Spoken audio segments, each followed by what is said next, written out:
allegiance to the flag of the United States of America and to the republic for which it stands, one nation, under God, indivisible, with liberty and justice for all.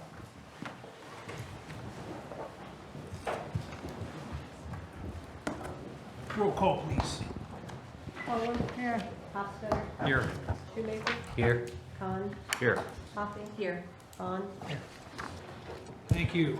Good evening, everyone, and welcome. We have a few visitors who wish to address council. We will start with Jay from Aspen Energy.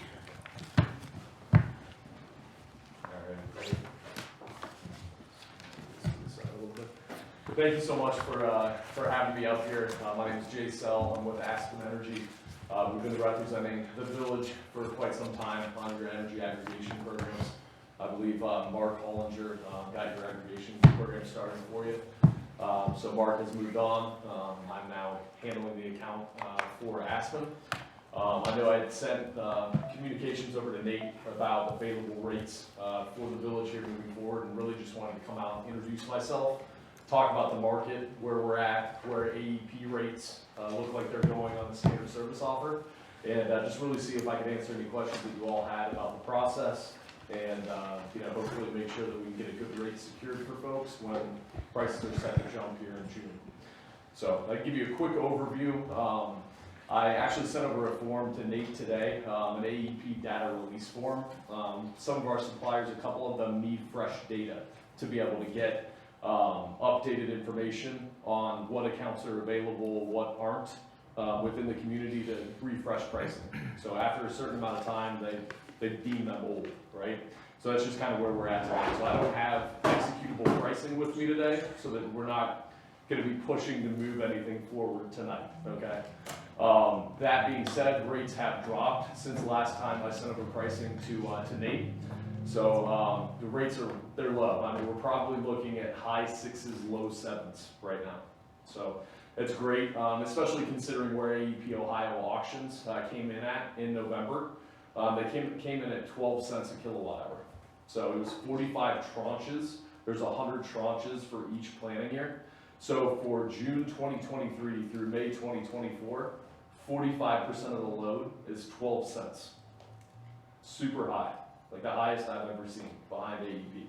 So it makes it that much more important. You know, I know Mark recommended that you go off of the aggregation program to fall back to the utility. It was the right move at the time, but it's really important now, I think, to get something on the books, hopefully for June, because that's when the AC season really starts in the summertime. People are using more, and really the rates are going to jump substantially. I think they're at about 7.34 cents right now. So to go from 7.34 to 12 would be a big jump. Now there is another 55% of the auction that's coming. It's March 7th, so it's right around the corner. Realistically, you could wait until after the auctions just to make sure, hey, here's the savings that we're securing for the community, or you could move before then. I know you meet every couple weeks, so I think you have time. Do you guys typically do 3 readings on legislation, or are you able to do an emergency legislation passage if it makes sense? Do you guys typically do 3 readings? We do. Okay. We've not had to do the legislation though for new rate. Oh, you haven't historically? No, we just, okay. It's just with council's blessing. Okay, great. So every charter is different. A lot of times I have to have legislation on file to be able to book on aggregation. So that's great. I don't have executable pricing for you right now. So there's really nothing to do as far as executing an agreement tonight. However, by next meeting, I would be able to have executable numbers for you. We're really confident that the price to compare is going to be above 10 cents. So if it comes in at 10 cents and you're able to get around 7, 30% savings is huge. Folks can always opt out if they want, so nobody's going to be stuck in this thing. They can go and shop on their own, but we're able to get a really good savings for the community right now. So again, I really appreciate you guys taking the time to have me up here. I think it's important to come and meet you all and answer questions that you have. So I'll open up the floor if there's any questions at all. I'd love to be able to answer them. What's your crystal ball tell you for the remaining supply? Crystal ball, I mean, I think best case scenario, it'd be like 8 cents, best case, for that other 55%. So if that happened, it'd be just under 10 cents. Realistically, I think it would be more like 9.5. So I think we're probably gonna be between 10 and 11 cents, somewhere in there. So if we can get you 7, that's a really, really good rate to strike at. And I think probably 24, 36 months is probably the way to go. Do you think after that March buy-in that things are gonna start upticking to June? Yeah, it definitely. Like we're in could. the trough right now. Yeah, so it definitely could. I think there are some things right now with the fundamentals in the market that have made it so it's bearish, so the market has stayed low. One of the big things is the Freeport LNG terminal. It's the second largest liquefied natural gas terminal in the country, and it's been offline for a while. They export up to 2.1 billion cubic feet of natural gas daily. So we're already not quite where we need to be on storage levels compared to the 5-year average. And, when we follow natural gas for the electricity market, so it pretty much goes hand in hand with where that goes. I think once they start being fully operational again at Freeport, the market could definitely move higher. So I think if we could get something done by the next meeting, it makes sense. And I'm pretty confident that I'll be able to have everything to you, be able to take a look at the market and find the low bid at that point before your next meeting. That's great. Great question. Thank you. Any other questions for the gentleman? Thank you for your time, sir. Okay. Appreciate Thanks it. for coming. Thank you all very much. Thank you. Guys, have a good night. Thank Have a you. good trip home. Thank you. Okay, who would like to talk comprehensive plan? Alright,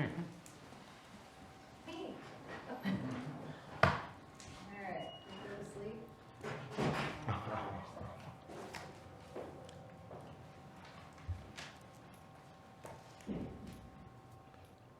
Okay, I'm Lauren Falcone. I'm with Kleinfelder. We used to be Kobemeyer. We were purchased 2 years ago by Kleinfelder, and our name sunsetted at the end of last year.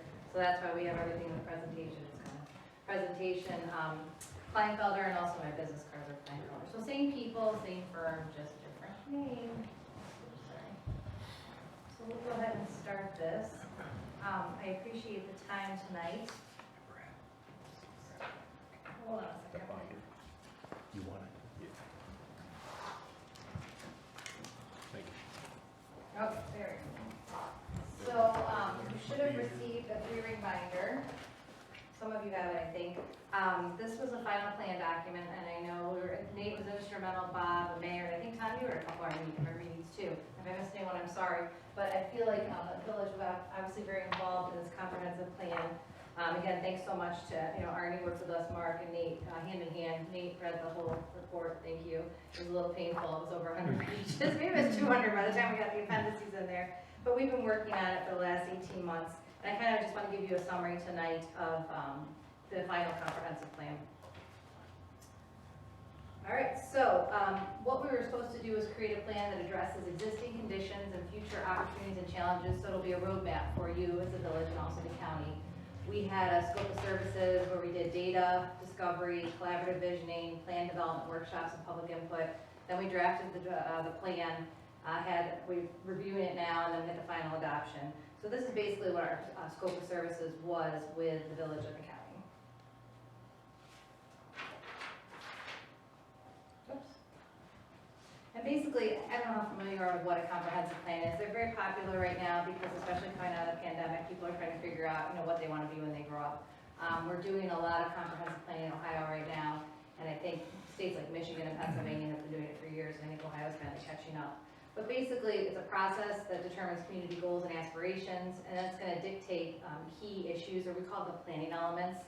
So land use zoning, economic development, housing, transportation, ag, natural, cultural resources, infrastructure, utilities, public services, tourism, and then downtown revitalization and historic preservation. So when we came in here and met the first time with the steering committee, we had 7 of those elements, and they wanted to add 8 tourism, because obviously tourism is very important to your county and your community. So we ended up having 8 public workshops. This is the list of the steering committee members. We also had some subcommittees too, so we had people floating in and out of the public input workshops depending on where their expertise was, but this was the core group that we worked with over the planning process. And they actually reviewed every chapter of the report and helped us put the final draft together. We used this 4-phase approach of discovery, where we looked at all your existing reports, your data, your census data through Policy Map and the U.S. Census. We looked at trends, existing conditions, relevant planning documents, and in your case, we looked at your 2008 downtown plan, but we also looked at countywide documents too. And then phase 2 is collaborative visioning, public engagement, survey, and then phase 3 was the plan development, where we did those 8 workshops I talked about, and then the final review adoption, the presentation. And then we gave you an implementation matrix. It's at the very back, I think chapter 7 maybe, of your report. And that actually gives you kind of keys of what you can do, what term, if it's short term, long term, funding sources and things like that. So these are basically, those 8 workshops I talked about, those are basically the planning elements that you want to look at. We did collect separate data for Millersburg, so if you wanted to look, like we pulled out in the report specifically what data was Millersburg only, not just the county. And then we also, as I mentioned, reviewed your 2008 plan, downtown plan.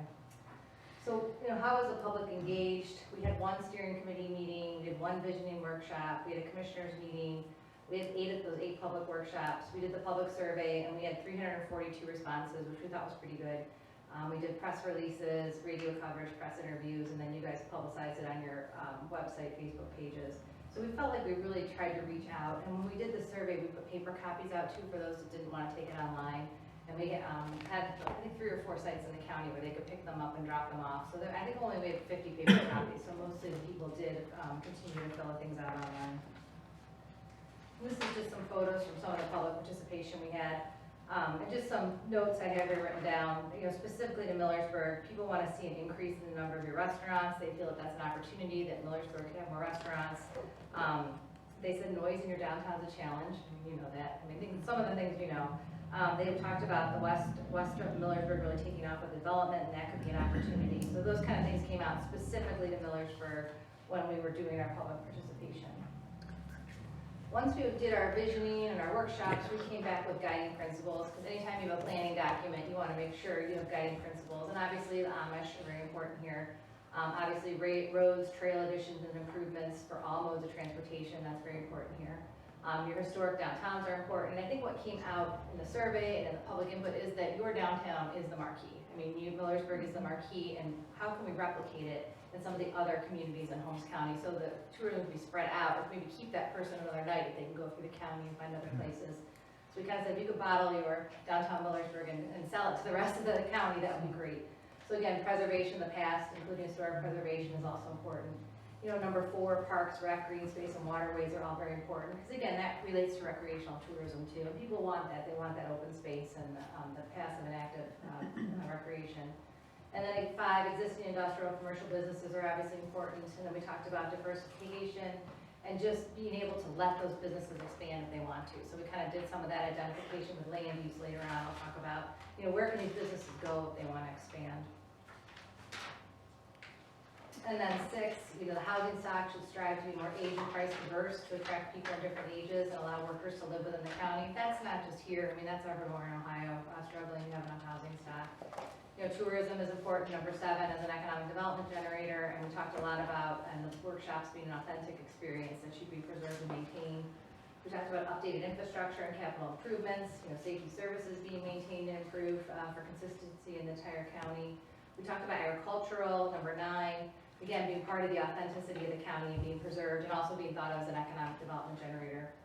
10, natural and cultural resources. Obviously, you have a ton here, and residents and visitors are accustomed to utilizing these resources, and their preservation should continue.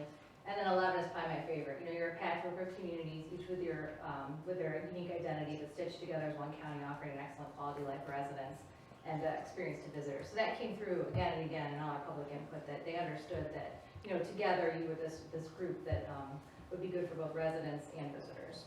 And that kind of ties into our logo and tagline, Shaping Our Future with the Quilt. Our graphic designer came up with that at the beginning of the process.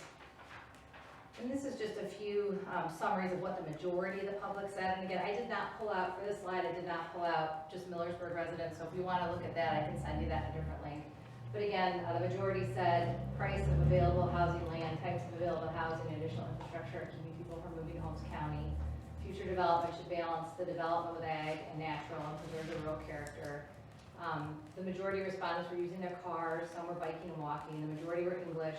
They were not interested in attending an informational road safety class, because that came up obviously again and again, as multimodal transportation, keeping everyone safe. Let's see, rural sense of community, scenic natural beauty were the favorite attributes of Holmes County.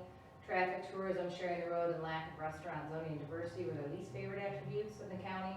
And then controlled, strategic, stable growth, growth and preservation, growth with maintenance in small towns, and more affordable housing are the visions for the next 10 to 20 years. So again, that's the whole survey, but I can pull it, it's probably gonna be pretty close what residents have, and I can pull that out for you too. And just some quotes, and they're really hard to read, sorry about that. I can just tell you, I took some notes about Millersburg survey. If you ask the residents of Millersburg what improvements are necessary to public services, 48% said nothing, no improvements necessary. So that's great. I mean, that's a good stat you want to hear. The 5 most important infrastructure improvements, according to your residents only, would be roads, sidewalks, cell coverage, crosswalks, and they also talked about wayfinding, which I thought was interesting. Your residents talked about signage and wayfinding. And then what improvements they wanted to see in downtown Millersburg, just your residents said EV charging, stores open during special events, 2nd floor residential. They talked about Adora, they talked about a special improvement district, they talked about renovating vacant buildings, property maintenance, and then consistent store hours. So those are probably all things that you know, but again, that's what your residents were saying, pulling them out of the survey.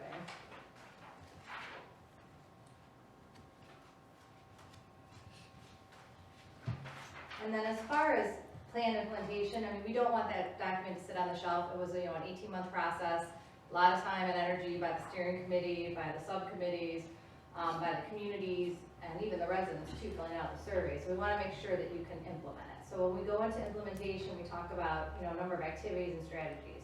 So the plan has 5 recommendations for land use, 16 for economic development, 12 for housing, 11 for transportation, 13 for downtown and historic preservation, 9 for infrastructure and capital improvements and safety services, 8 for ag, cultural and natural resources, and then 16 for tourism.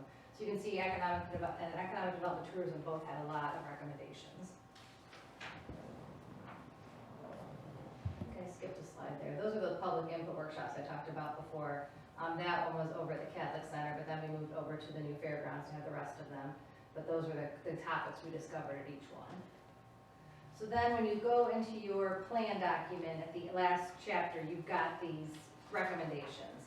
And I won't read all of them, but each plan element has some great recommendations. I will tell you, countywide branding came up, targeting vacant, underutilized buildings for location for new and expanded businesses or housing came up, under land use.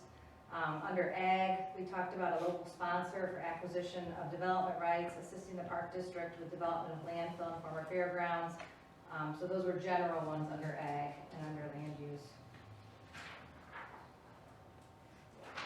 And then under housing, we talked about expanding the CRA or community reinvestment area to spur residential development and promote that 2nd-story residential under housing. So again, that would be affecting Millersburg. Creating educational program and formalized way to register and collect bed tax on Airbnbs and VRBOs. And then obviously we talked about with transportation, examining a tourist shuttle or ride sharing for less traffic on the main roads under our tourism. And then economic development, you see there's 16 here. We talked a lot today at the county commissioners meeting about a land bank, creation of a land bank, and how that could really help with getting rid of some of the blighted properties and getting, instead of going after green land, getting the land that's already been disturbed and renovating and revitalizing that for new businesses, housing, whatever.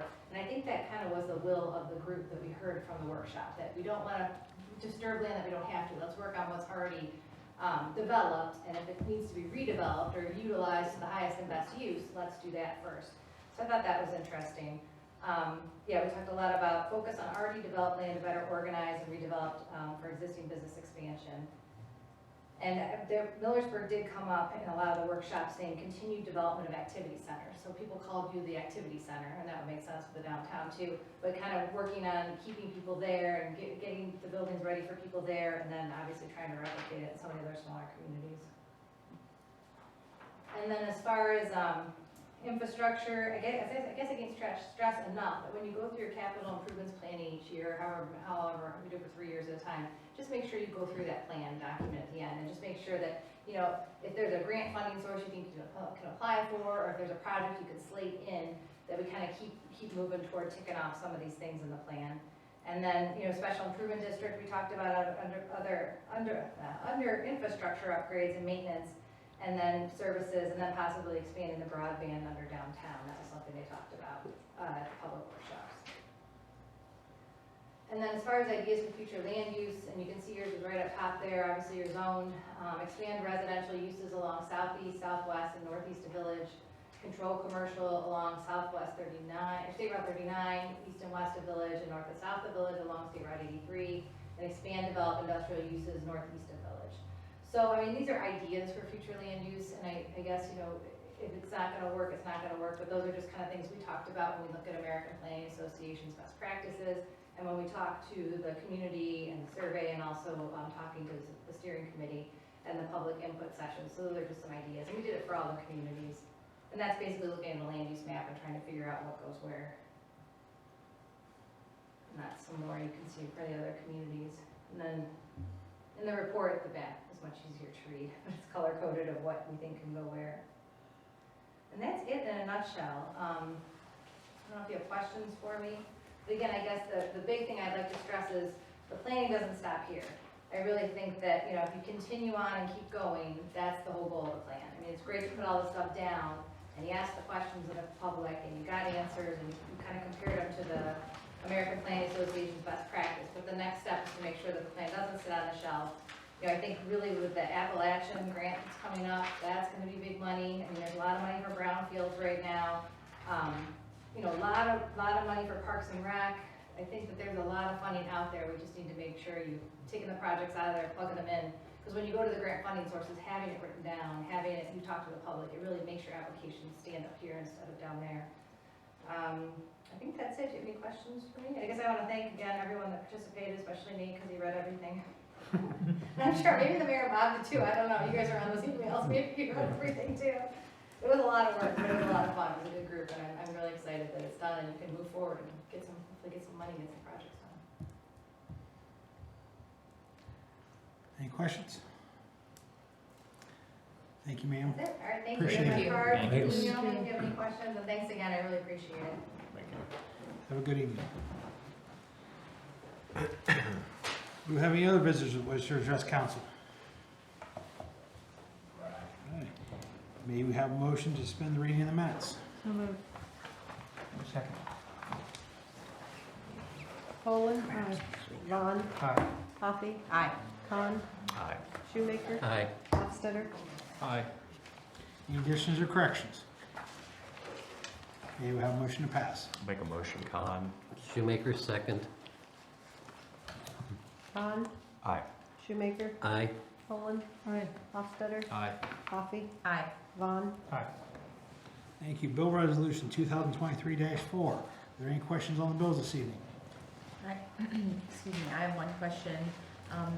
What vehicle did we purchase big brake pads and rotors from Advanced Auto Parts for $658? What vehicle was that? A couple different charges on there. Do you have? I mean, was it for the street department or? There's police and street. Oh, it's I'm multiple, not multiple sure. brakes, I'm not sure multiple which one. sets of rotors. I think one of our cruisers had. Brakes and rotors, brakes done. I know one of our dump trucks did too. I thought it was multiple, from 658, I dump thought it trucks, was yeah. multiple vehicles, One I was just a wondered. 2019 Cruiser. That's fuel treatment. 550, I believe.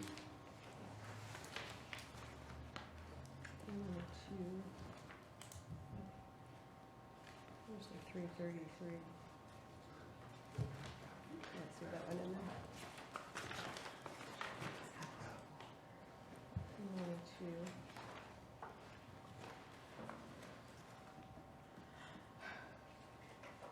Well, the account number, one was the street department, one was the police department. Okay, thank you. One was 392 and one was 233, and then there was some oil and some treatment in there. Okay, thank you. Any other questions? Have a motion to pay the bills. So moved. Second, Khan. Coffee, Aye. Khan, Aye. Vaughn, Aye. Shoemaker, Aye. Hofstadter, Aye. Poland. Thank you. Chief?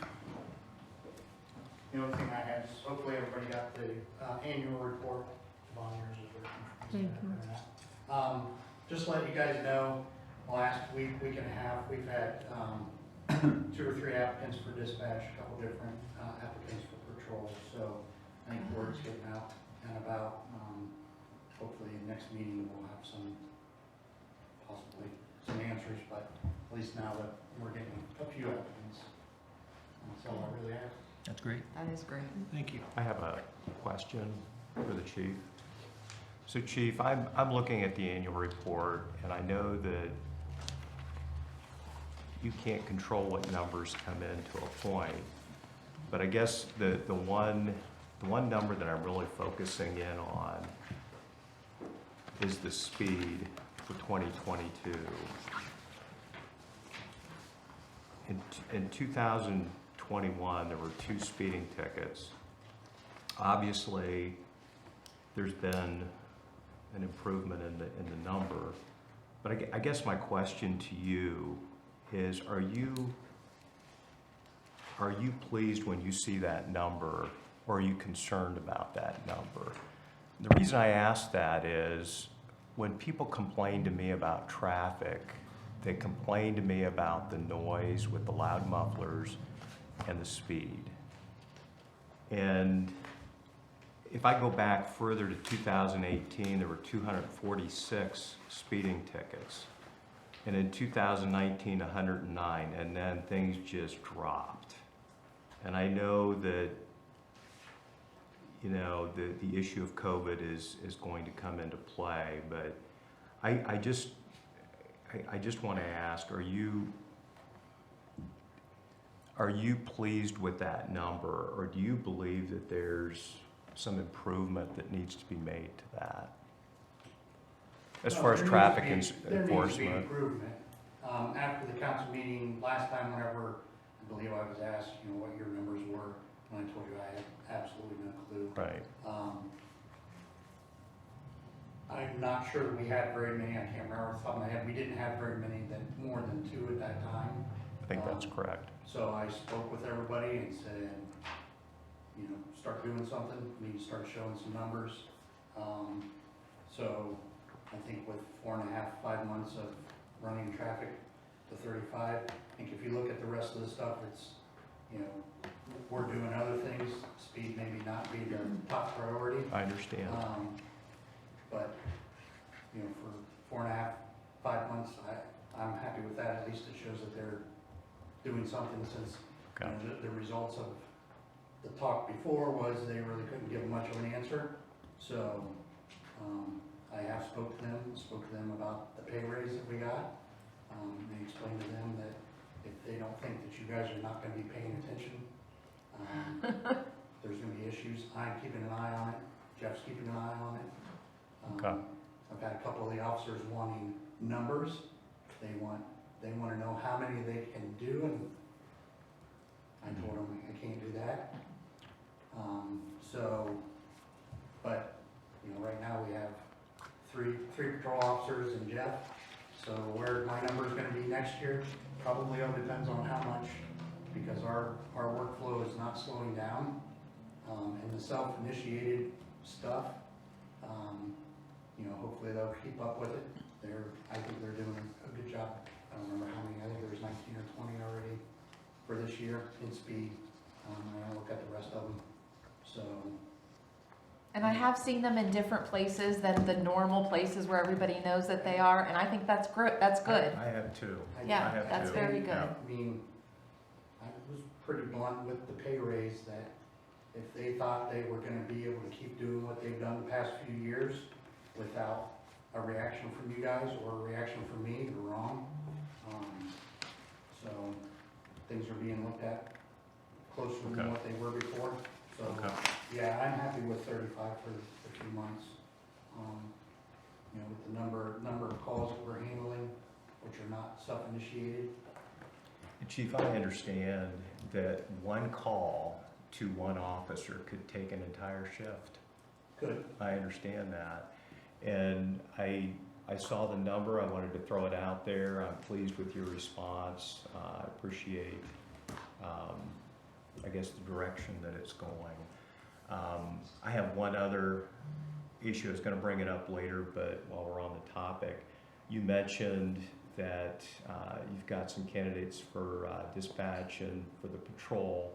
One of the things that I wanted to bring up, and maybe we can wait to do this till the next meeting, but I've been on village council for a little over 2 years. I know there's a police committee, and my thinking was that it may serve some benefit to get a group of people in here and talk about how we can, you know, ramp up the advertising tools that are out there and what's available so that we could potentially reach more people in the law enforcement field. And if you feel that, you know, we could potentially have that issue remedied, then maybe we just wait a couple weeks and see what happens. Do you have any thoughts on that? I guess my first response is wait and see where these applicants take us. I mean, even, you know, the to patrol, even if I fill that, I'm still down to one. So, you know, there's still the opening there. Dispatch would be filled if we hire. I'm only down one in dispatch. So, you know, we've reached out to the different commanders. I think it's just kind of been a little delayed reaction for things coming back around.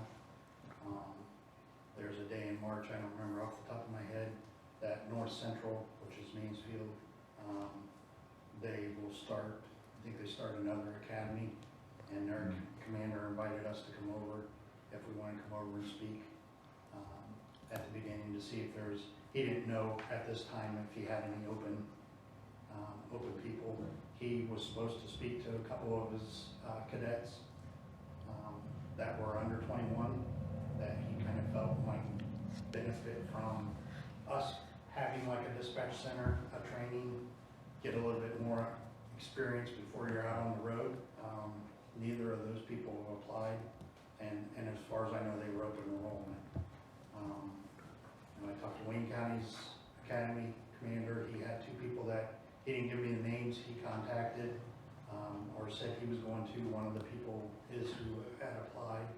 I think he's scheduled for an interview this week, tomorrow or Wednesday. We talked to Buckeye. There's only 2 or 3 people that are open down there, which is New Philly, and one of our applicants is from down there. So, I mean, you know, these all fall through, then I'm back to square one. I understand, So, and it's not just here, and we all recognize that. you know, It's a I think- statewide issue. maybe wait until next meeting and see where I'm at, Okay, and then go from there. sounds like a plan. Since you're still on the floor, I talked with you, like it was last week, about a career day at the high school. And I saw in the Bargain Hunter this week that the hospital had a career day at the high school from each department. And so I'd still like to see us have a career day at the high school. I still don't know how you feel about it.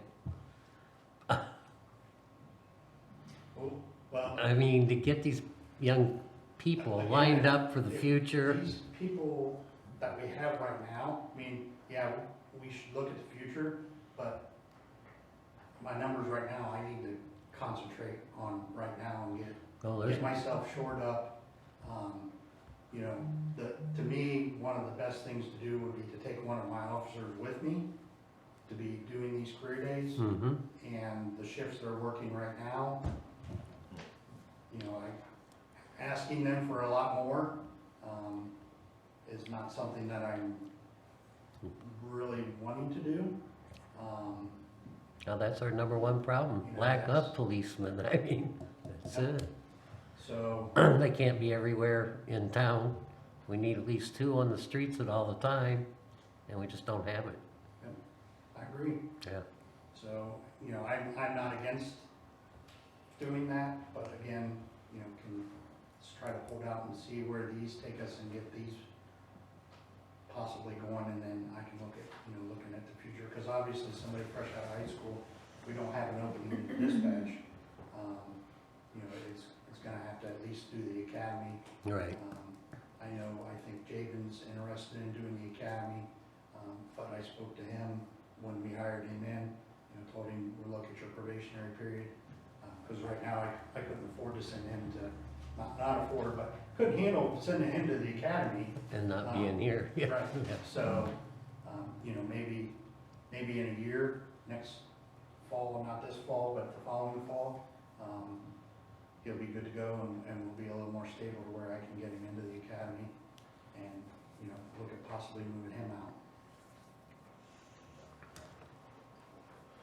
Well, I'm gonna have breakfast with Eric Jerkovic, the superintendent, Thursday. He's gonna meet with a group of us, so I just was gonna throw it out to him. So, Okay? Thank you, Chief. Nate? All right, Design Review Board met last week, or, yeah, Yeah. Last week? geez. Yeah, seems like a long Doesn't seem time ago. right, yeah. Approved the demolition of the annex at the American Hall building for the elevator shaft, and then we do have a submittal for the March 1st meeting for a sign across the street at 95 West Jackson. No update on the TAP project or the storm sewer project. We're just awaiting CDBG clearance to, they have to advertise their environmental reviews and everything for several weeks.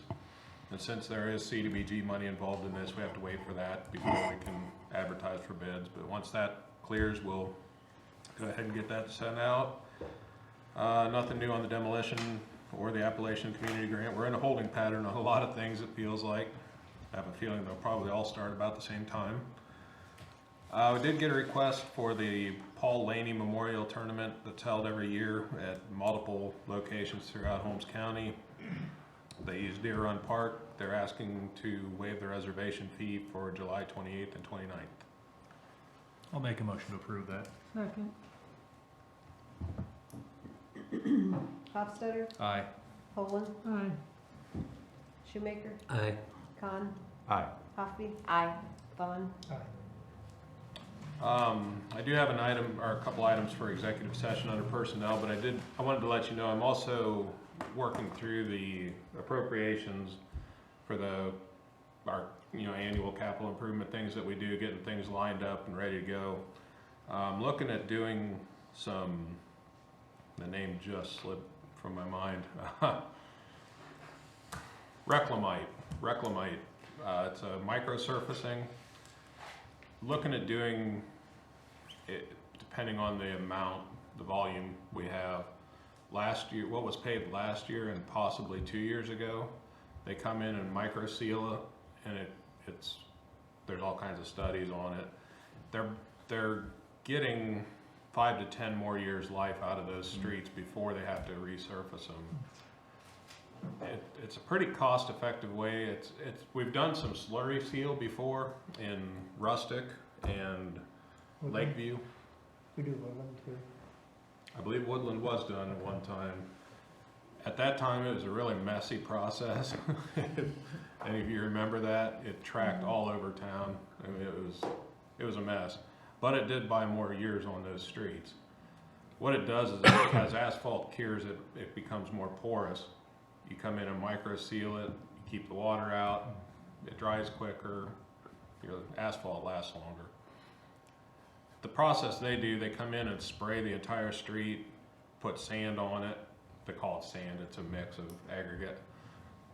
They sand it, sweep it, and then come back the next day and sweep it again. You do get a little bit of tracking, like in driveways. They can open it up within minutes after they've sprayed it. You can drive on it and it will track a little bit, but it washes away in a couple weeks. So looking at doing some of that, and then also mixing what we had set aside for crack seal, do partial reclamite and partial crack seal on the older streets to hopefully buy some more time on those. There's kind of a window with the reclamite. You don't want to do streets that are more than 3-4 years old. They're just the cracks are too wide at that point. That's where their traditional AC crack sealing is effective. So hopefully we can get a mix of that done. So just wanted to put that out there, see if there's any opposition to trying it. Sounds great. Okay. And then, like I said, I do have item personnel under executive session. Thank you. Thank you. Karen, Bobby? We just have, you should have received the January financial statement, and there's the acknowledgement sheet to sign. That's all I have, thank you. Bob? I just have some things for executive session.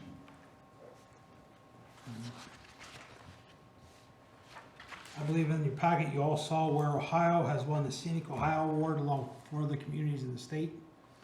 Everyone is invited to bring as many guests as you like to Columbus on April 7th from 2 to 4. We will be receiving the award at that time. I'd like to thank Sharon Strauss. She's actually the one that submitted Millersburg as a recipient of this award. That's awesome. No legislation, committee reports, old business. I guess this could be considered old business. We were talking in the past about a warming station for, the severe weather. Anyways, the Wayne and Holmes County, drawing a blank, United Way is going to be here next Wednesday.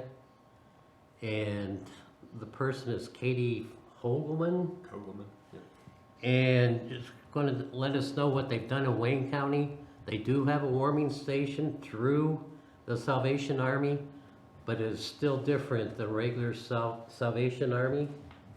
And what they've done for housing in Wayne County or Worcester for starter homes.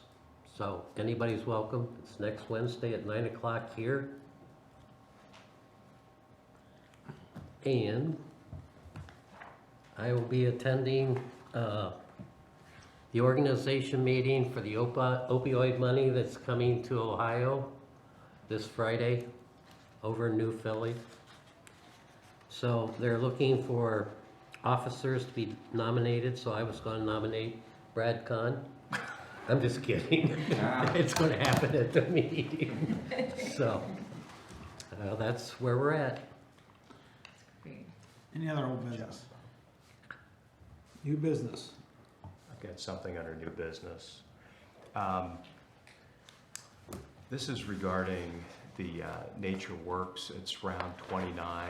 It's the application for Holmes County. And let me get my little cheat sheet here. This is round 29, as I indicated earlier, and the total amount for Holmes County is $22,480.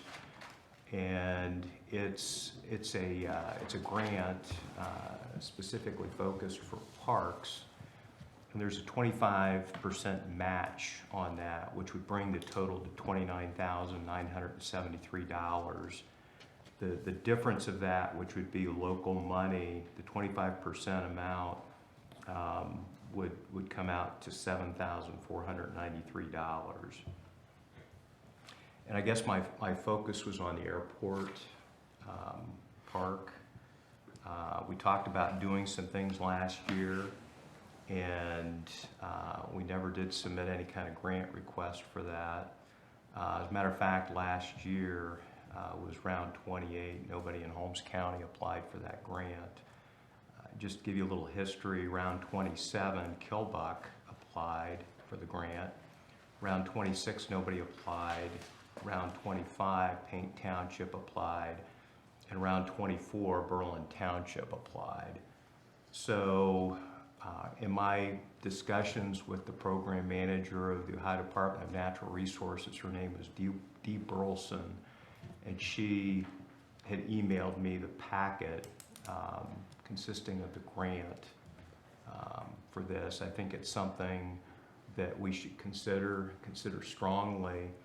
I think that the park committee should meet, try to get some input from people in the village, and try to put something together.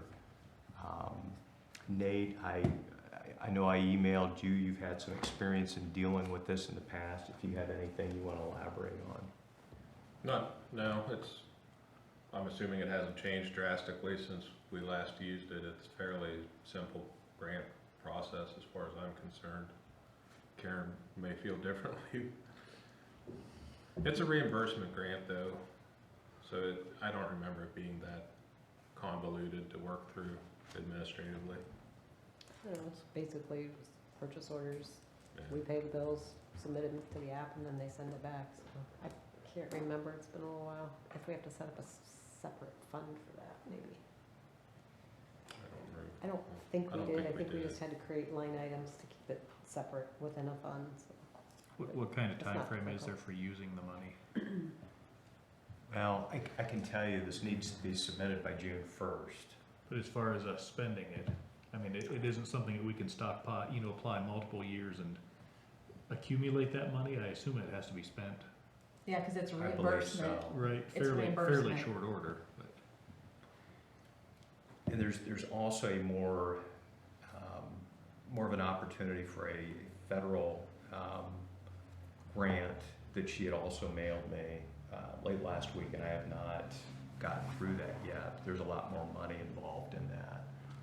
So, but I wanted to bring this to council's attention. I think, and I'd be happy to do whatever work is necessary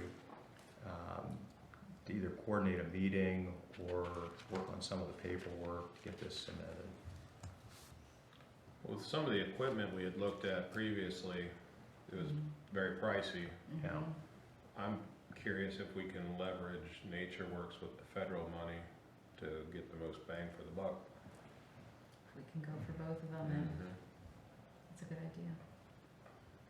I don't know. It would be worth investigating. Yeah. So some of that equipment, Yeah. if you want to put in a package, it was Yeah. very That's pricey. true. Right. I believe Even Kelly with submitted, the what, 142,000? 142,000, but even with, and that was just with mulch. Yeah. That wasn't even with the surface, the base yeah. layer, which was equal to the playground equipment in cost, so, yeah. Yeah, I think that would be good to check out. I'm done. I have gone through the strategic initiative with a fine tooth comb. I've made all kinds of notes. My husband is sick of hearing about it. And I don't know if this is something we should do in council or if we should have a separate implementation discussion at some point, but I do think that we need to sit down and go through, what can be done in 1 year, what can be done 5 years, 10 years. We need to have a plan. We need to show the village that, hey, this is where we hope to be in 15 years. Hey, this is where we hope to be in 20 years. There are some additional things, future village hall upgrades, replacement that should be discussed, because at some point that's going to need to be discussed too, and we can't go into it with we've never thought about that before. We need to add those things into our discussion. And so I just think that we really need to have some kind of implementation plan moving forward. We spent $35,000 of taxpayer money on this report, and we need to do things with it.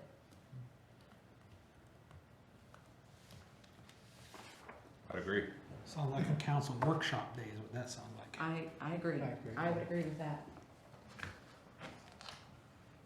Because we need input from everybody, not just. Yes, yes. I